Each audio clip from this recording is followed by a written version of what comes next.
Imagine a storm is coming, rain gauges are spiking, river levels are rising fast, and somewhere in the government data center, a sensor just sent an alert. But the system that was supposed to receive it crashes 30 seconds ago. The alert is gone, no record, no retry, just silence while the water keeps rising. That is not a hypothetical, that is what happens when critical systems are built the wrong way. Today, we are going to show you how to build it the right way. We are talking about an early warning system and the technical backbones that make it reliable. Message queues with persistence. By the end of this video, you will understand why direct system communication breaks under pressure, what a message broker is and why it matters, how persistence turns a good idea into a life-saving one, and how Orbit would look in a real disaster response system built for Vietnam. Let's get into it.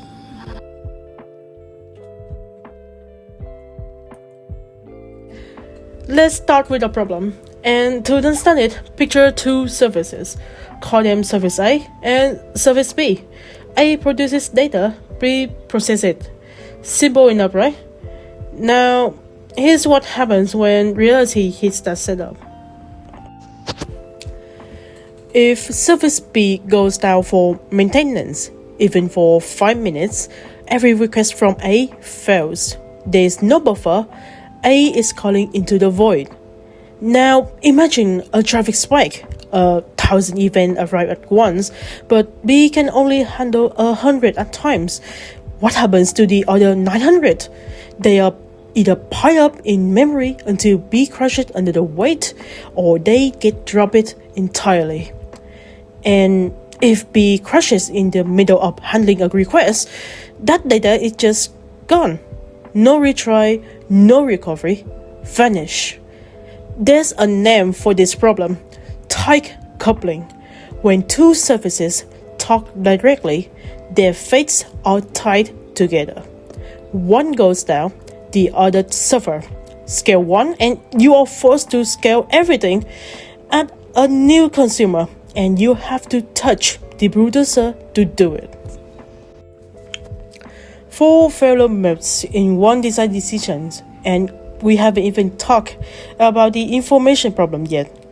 In a direct call, once service B has handled a message, it's gone. There is no history.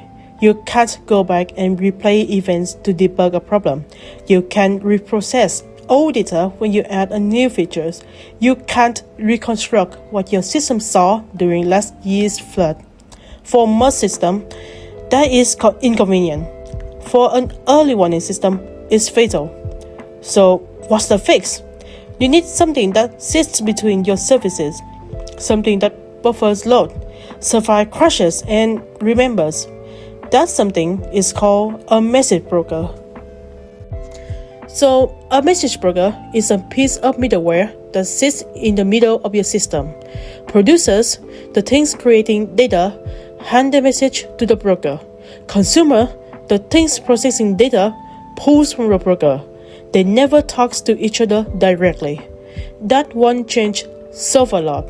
The broker absorbs traffic spikes, so B isn't overwhelmed. Services can work asynchronously. A doesn't need to wait for B to respond. And you can scale producers and consumers completely independently. It's the shock absorber that was missing. Now, not all brokers are created equal. They come in two main flavors.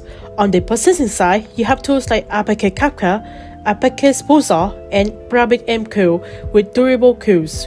These write message to disk, the data survives. On the non-persistent side, you have Redis PubSub, ZeroMQ, and NASCore. These keep messages in memory only, blazing fast, but if something goes wrong, the data is gone. Here's the trade-off laid out clearly. Non-persistent brokers win on speed. Memory is fast, always. They're perfect things for live dashboard or chat, where if you missed one message, the next one is already on its way. Losing a message is annoying, not catastrophic. Persistent brokers trade a little speed and some disk space for two guarantees. The message won't vanish and you can go back and replay it later. So here's the rule of thumb. If losing a message is annoying, go non-persistent. If losing a message is unacceptable, go persistent. For an early warning system, where a message alert could cost lives, persistent isn't a nice to have, it's the entire foundations. So let's go deep on exactly what persistent gives you and why it changes everything. A persistent message queue does one deceptive simple thing. It stores message durably and it keeps them even after a consumer has read them. That might sound minor, it's not. This behavior unlocks three superpowers. First, retain. Messages don't disappear on read. They stay around for a configured window, could be hours, could be weeks. Even if your consumer crashes, the data still be there waiting. Second, retry. If processing fails, say your consumer hit a bug or the network drops, you can attempt it again. The message is still in the queue. No data loss, no silent failures. Third, replay. And this is the magic one. You can rewind and reread messages from any point in the past. Think about what it means, not just recovery, actual time travel through your data stream. Hold on the word, replay is the reason this whole architecture fits our project. We built on Redpanda, which is Kafka compatible. Three concepts matter. A topic is a named stream. Ours is disaster alerts. Each topic is split into partitions, and every record in the partition gets an offset, a monotonically increasing ID. The offset is a key to recovery. A consumer remembers the offset it reaches, so after a crash, it resumes exactly where it left off. One subtlety: Kafka only guarantees order within a partition, not across the whole topic. Our solution is a partition key. We key each alert by its disaster type, so all floods alerts go to the same partition and stay perfectly ordered. So a persistent queue gives us three powers: retrain, retry, replay, which map exactly into an early warning system, a permanent ledger of telemetry, post-disaster audit by rewinding the log, and historical data to train predictive models later. Vietnam is one of the most disaster-exposed countries in the entire Asian-Pacific region, and the numbers are stark. The primary threat is typhoons and tropical storms, and the floods, flash flood, and landslide they triggers. On average, Vietnam is hit around 6 to 7 typhoons and tropical storms every single year, mostly concentrated between June and November when the monsoon season and the typhoon season overlap. On top of that, drought in the Central Highlands, saltwater intrusion eating into Mekong Delta, and riverbanks erosion that reshape communities year by year. This is not a rare event problem, it's an annual repeating reality. And the cost is staggering. Floods alone account roughly 97% of average annual losses from natural hazard in the country. Over 3 decades, natural disaster cost Vietnam somewhere between 1.2 and 1.5 percentage of GDP every single year on average, and the trend is rising as the climate warms. The pattern is clear. These events are frequent, they are deadly, and the warning window is brutally short. Minutes matters, sometimes seconds, which means we cannot afford to lose a single sensor reading. We cannot afford to drop it alert, and we need to be able to look back at every past disaster to learn from it. That is the case for persistent message queues in a real-world deployment. Now, let's talk about what that system actually looks like. Here's the pipeline. Sensor, an ingestion gateway, a processor that classifies the Kafka cluster and the downstream consumer. a dashboard, and a database. No single point of failures in the data path. Organizationally is hierarchical. Sensor report to a local EOC. Local EOC report through the broker to the national level. The design scale horizontally and more local EOCs, and vertically is involving scope tiers without changing the contract. Zooming in, the local block ingests readings, processing them, and a producer coverage to the topic alert.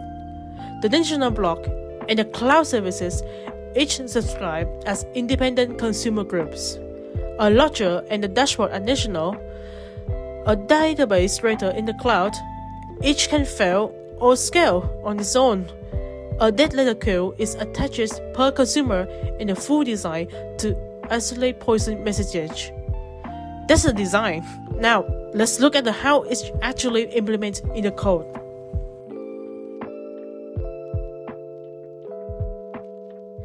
Our simulator stands in for few sensors. These adds scheduled methods fire every 1 to 5 seconds and posts reading over HTTP to the local EOCs/API/readings endpoint. It's a pure producer. It doesn't know or cares who consumes the data.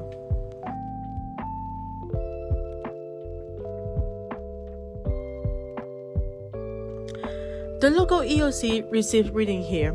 Notice it doesn't process them in line. It just encodes each reading into a bounded link block queue. This buffer is what absorbs a traffic spike. HTTP threads fill the queue, and a separate thread drain it. Ingestion and processing are decoupled. Every 5 seconds, this scheduled task flush the queue and process the batch.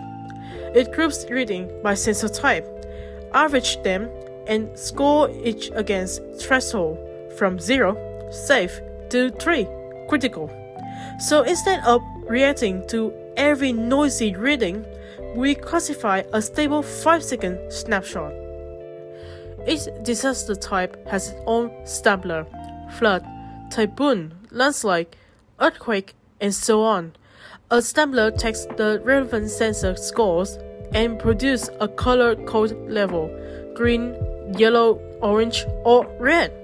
It's a clean statutory patterns, one small class per disaster, easy to extend. Here's the heart of it. When we publish, the key is a disaster type name, alert.getDisasterType (name). This is the partition key trick from the design. It guarantees all flood alerts share a partition and stay ordered, and the send is asynchronous.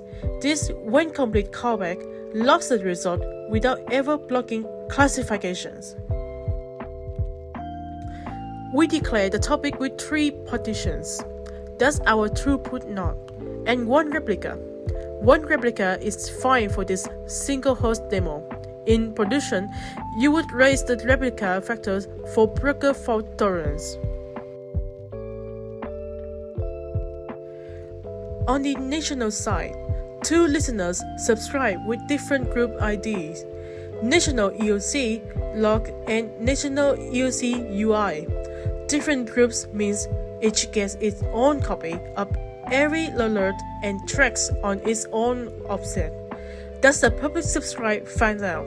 The logger and the JavaFX dashboard are completely independent.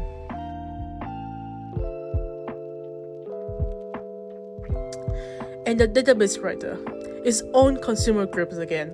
It maps each alert to the entity whose primary key is the alert ID. That's deliberate because delivery is at least once. A replayed alert could arrive twice, but writing the same primary key just overwrites the row, so we never get duplicates. Keep it in mind, because we are about to put it into the test. Enough slices and code, let's run the whole things and break it on purpose. Okay, so let's start by initialize the Docker using this command. When you say that when I input it, you will see it created, and we only need to wait. And I think it's done. And okay, let's go to the Docker desktop. Here you can see each application start here, and you can check here. Everything looks nice. And now we can check the health using this command too. And yeah, looks good. So first we will start the 4 services, each on its own terminal. We have national, local, and database writer. We will cd into the local UC first. And this is the edge node that receives sensor readings, classify them into color-coded alerts, and publish them into the broker. Now we will run to the national UC, and this runs our logging and dashboard consumers. Later you can see the UI, and it's kind of bare right now since we don't have data. And then we will go to the database writer, running this command. The database writer, which saves every alert into the Progress SQL. And we will start the sensor reading simulator, which stands for real field sensors, and begins to sending readings over the HTTP. And as soon as the simulator starts, you will see the data begins to flow in entire pipeline. The local UC logs each alert in the published right here. And let's look what actually happens in the broker. I will go to the Red Panda console, and you will see the status is running. I will go to the topic and select disaster alerts. Once clicking, you can see everything from the beginning, and here they are, our alerts stored as JSON.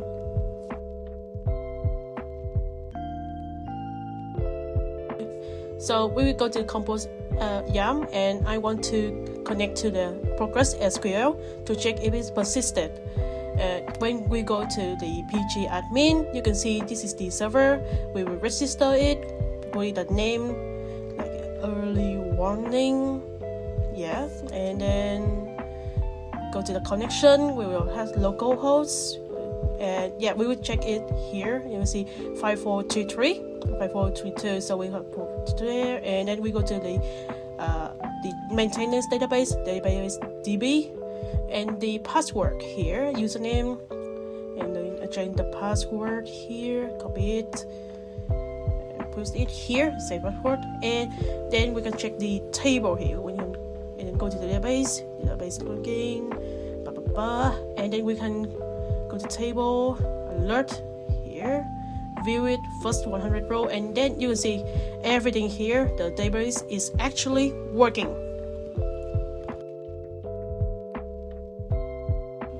Okay, so if I want to run 2 computers, I need to take the IP address of computer 2 first. So let me input the IP config here, find the IPv4, copy it, and then turn to computer 1, which I will then change the localhost into the IPv2, computer 2 IPv4. And I will run the services the same as computer 2, except the national one. And let me just go into the first step, and I will run the local UC first. So the same thing as computer 2. We'll go to the directory. I will start the first services in its own terminal, and then I will turn the second terminal, go into the database writer and run it. Then I will turn the third terminal and start the sensor simulators. I will copy it. Let me just run it real quick. And okay, so as soon as the computer 1 start running the sensor database sensors, and you turn into the computer 2, and you can see it's pop up, and this part is the distributed system. Okay, so that's a wrap up, and from the top to below. And if you have any questions, leave them in the comment below. And remember to like and subscribe our channel, and I will see you guys next time.